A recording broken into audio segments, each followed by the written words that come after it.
think this part is fine. But too many people are just going, I don't really have your bounce that much. I do. You do it to me.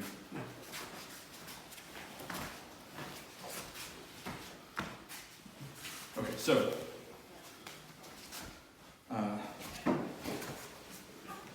bring it high. That way you get the bend. And he's strong here, right? So, or here, yeah. I'm having problems with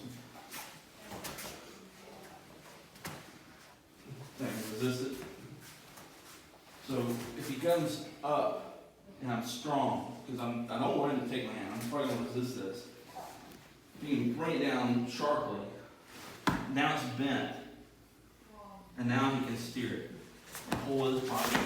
I have to go where my wrist breaks. Alright, so remember practicing Kihon Happo. Right inside, I don't care which. You have to do it correctly each time. Right, so first bit is like to make sure you can actually do this part. Right? I'm just like, yeah, ain't working. And then moving his body somewhat. And he's strong. I can't twist, so get that. Then I can bring him down. So, gotta make sure that can clear.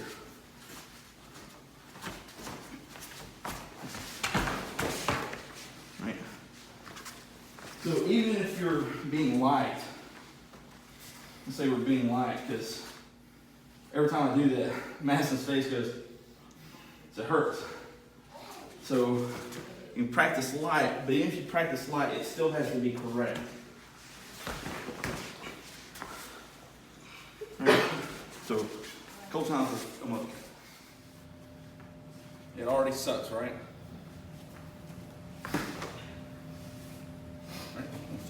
So not so much, I don't care what you, not so much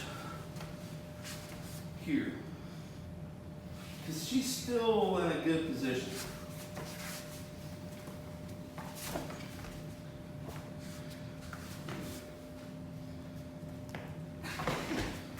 Right? So as you're going, you're getting the bend in her wrist, because you need that for the steering lever.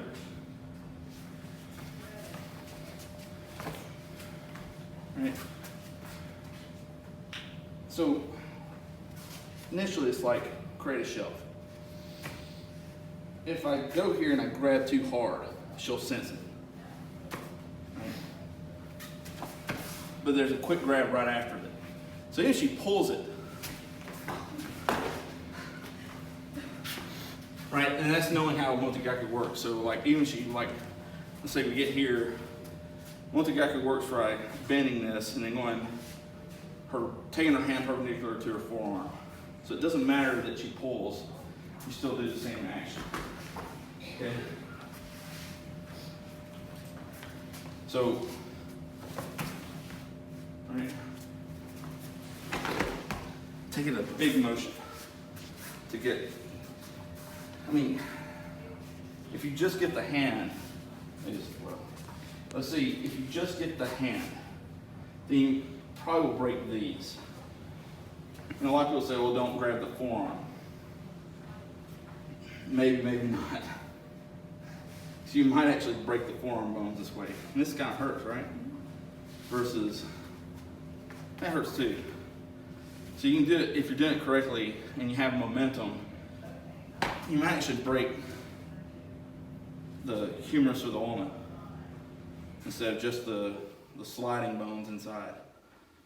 But the idea is you have to manipulate her balance, get control of it, make it big, right? Because I still have it. And then you can, like, 10. Okay, come on. Just make him think you're tackling this. Put intention and tension here. So that if we're fighting, we're moving, and I suddenly do that, he thinks it's there, right?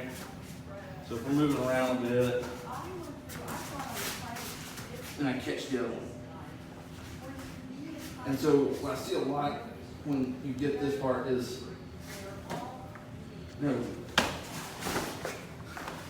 like, you don't have to kill each other every time you get home, but you have to do it correctly.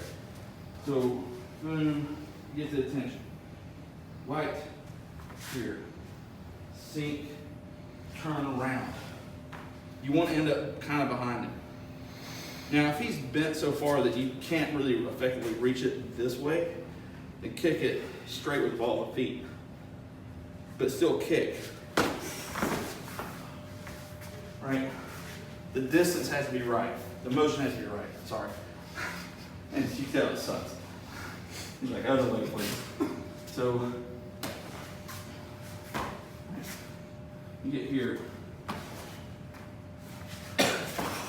You kick his leg in such a way that he couldn't stand up anyway, right?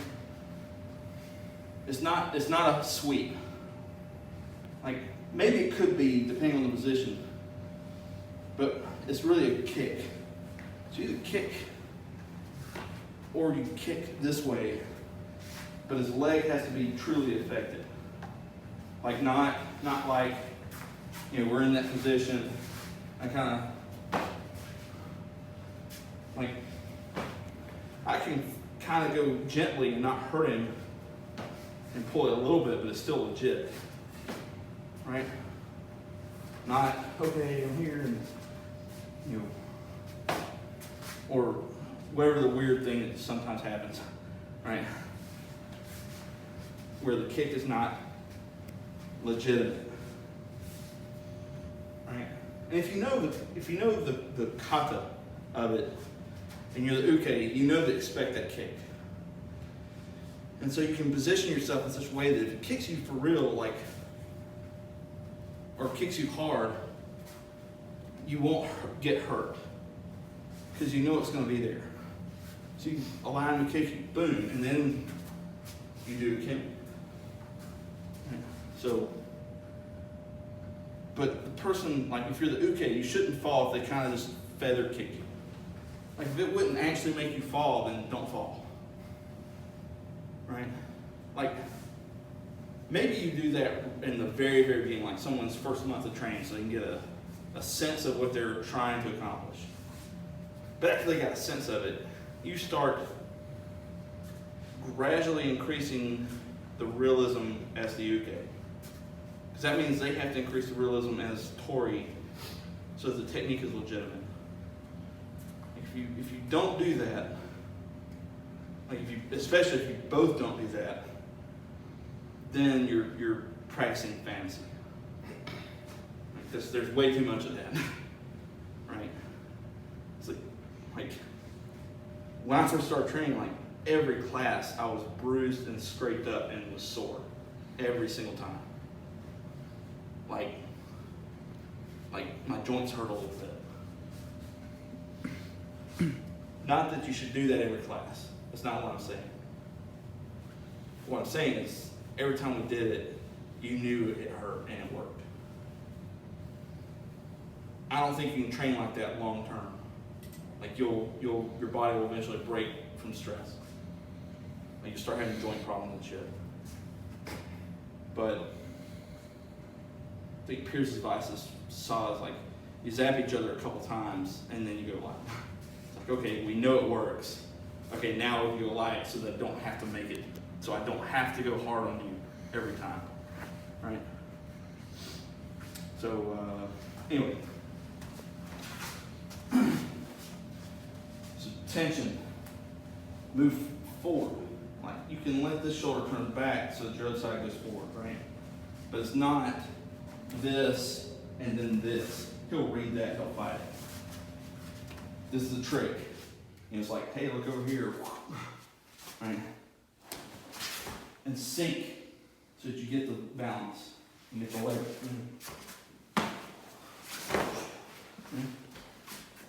When the knee folds, it's kind of me holding him up at that point. Okay. So you buy me time to confuse it. right? So there's like a macro technique and micro techniques within it. So like the kick is kind of a micro technique. You've already got their balance. If you do it correctly, they're like this. You've got them. You could just take them down. And even then, like, maybe it's the same as like a multi-gagger where it's not about taking them down. Like, that might be the case if the shoulder lock didn't have the effect you wanted. Because the point is like dislocated shoulder. Like, you break it, right? So maybe you get in a position where that didn't happen, and so you've got a backup plan. Maybe it's that. Or maybe it's to create the fall where his body weight is out of his control, and you put all that weight into the shoulder and break it. So maybe it's either way. But like, every time you practice Kihon Happo, it has to be correct every time. Otherwise, it's just a waste. It's a waste of time, right? And the thing is, like, we do it so much that if you're not doing it correctly, then you're reinforcing the habit of moving incorrectly, right? So every time you practice it, you're actually making yourself worse than better if you're not putting your full attention into it, right? And trying it as best you can. And so, like, that's also why, like, it has to evolve to a degree. Where maybe you're not practicing it the same way, like over a 10-year period. If it looks the same as when you started and when you finished, then you're probably not evolving. And like, those things happen slowly over time. But if you compare it 10 years ago to today, there should be like a visible difference, I think. But every change is subtle. It's like you look at yourself in the mirror every day and you don't really notice a change, but then you look at a picture of yourself like 10, 20 years ago, you can see a difference. It's like, whoa, right? So, like such sensei has talked about like progression in training is you're trying to make, and maybe this goes back to that macro path, you're like circling, but within that, the daily training is like this. You're doing the same things over and over and over, the repetition, revisiting the same skills, and over time, you finally get like a full circle, and you just, like, that goes on infinitely. Kick catching. So, there's a couple different ways. Let's say if he throws a basic front kick, you judge the distance and catch. Here, you can raise it up, push him back, he'll fall.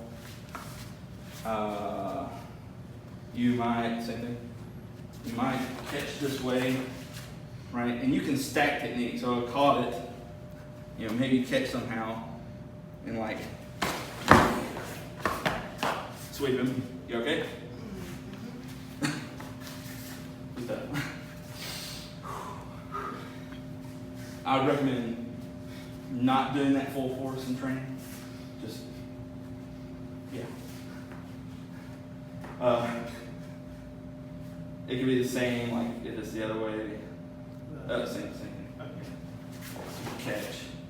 Catching the elbow is always, I like that because it's a little bit stronger. And that buys you time to do other things, you know, maybe counter kick or counter kick. If he goes round, like maybe if he does a thigh kick, drop and catch. And always guard against the strike. Maybe if he does a round kick, move so you just take some of the power off and catch, and then everything's the same.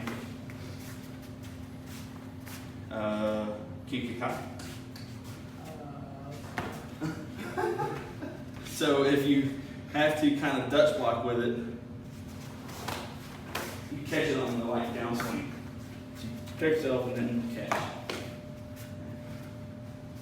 Or you catch like with a hand. Just standing. Right? And then you get the cool stuff like this one. Right? boys catch. So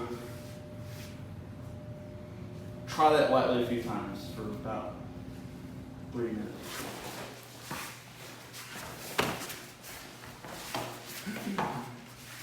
So be able to hold it for a second or two and then release. Test how secure the hold is. Change up the kicks. Any kick is really on the table except like don't try to kick them in the groin. But round kicks, front kicks, back kicks, side kicks, crescent kicks, hook kicks, spin kicks. Yep. Because there's no telling what the person will do. Whoa, shima.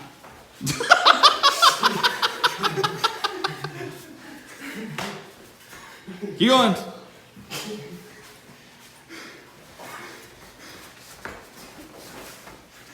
And switch roles.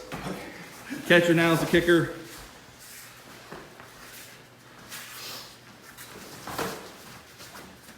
Move around a little bit if you can.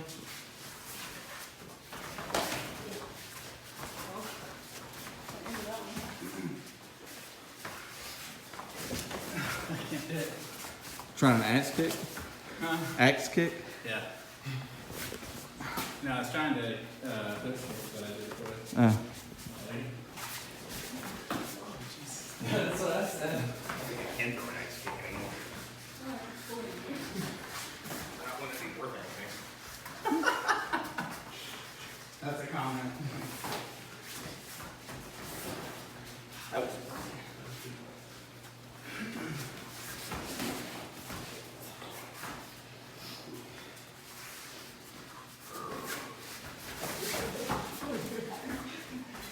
Time.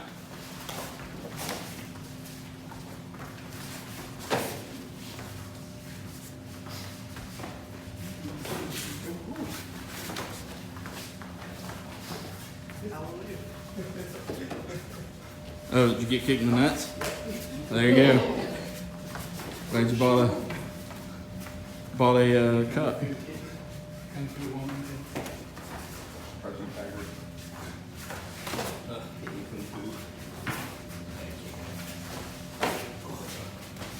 We're gonna try different kicks, different angles, different legs.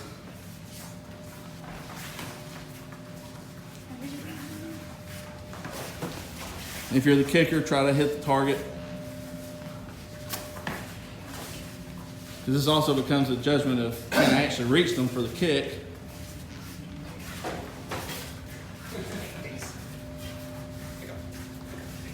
And time. Switch roles. So kicker is now the catcher. Yeah, go ahead.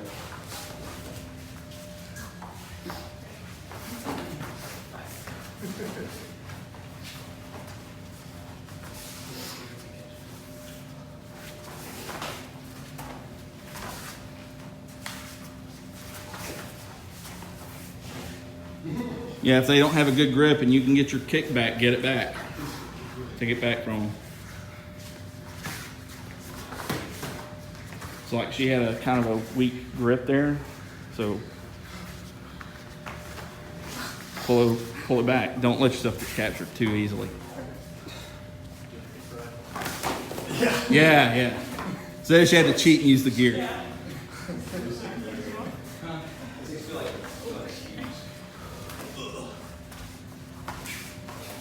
Time.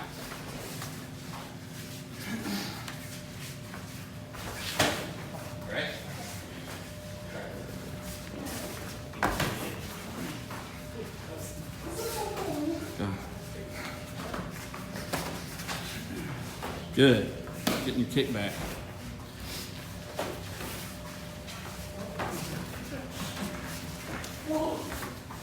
Cool. Want to practice it?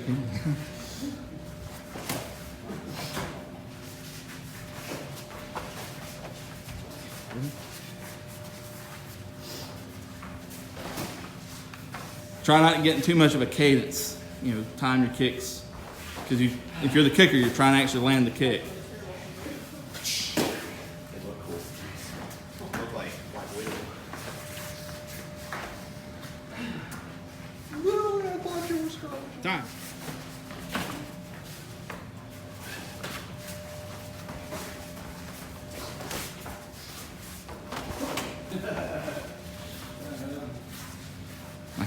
My camera work is awful.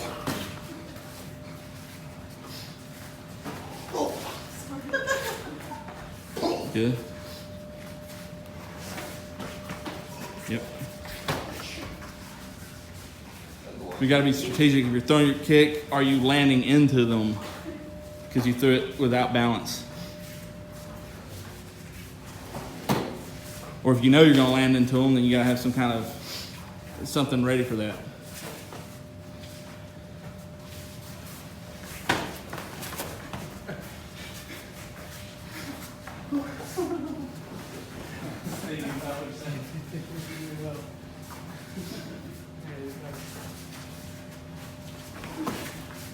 Nice. Time. You can catch, you can block, you can kick.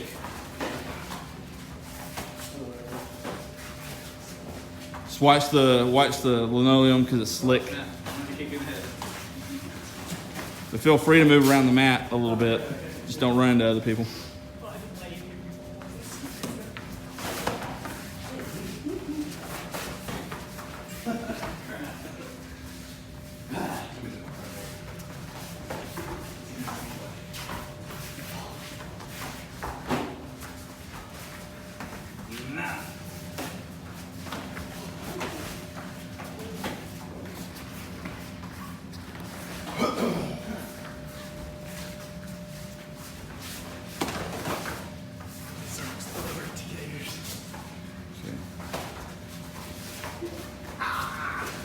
Right in the face. With a feet.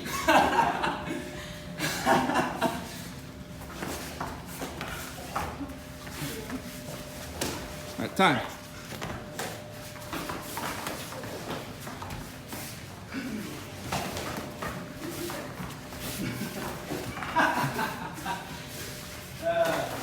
So.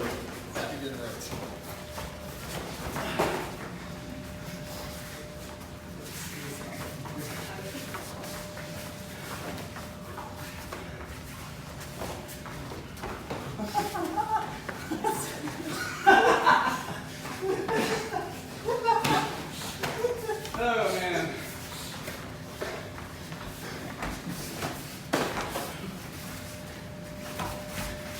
Time.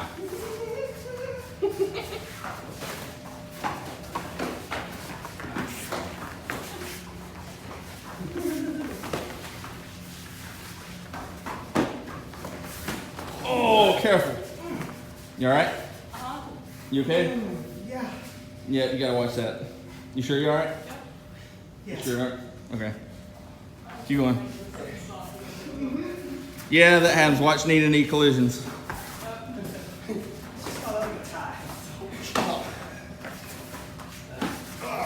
Can you walk? Yeah, just letting it. Just flow through. Let the pain flow through you.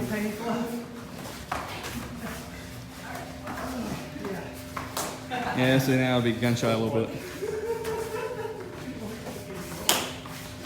Watch the no. Just pain, nobody's injured.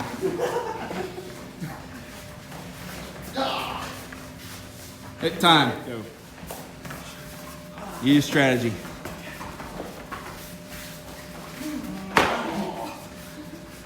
Watch the knee to knee. Be careful. Get a knee to knee. Yeah, wasn't that bad this time, but. So here's the thing, like change up your kicks and that will happen less. If you always do the same kick, because everybody kind of does the same kicks, oh, we do front kicks all the time, then you might hit less knee to knee. The other thing is just commit to your kick. If you're gonna kick, you kick them. Nice.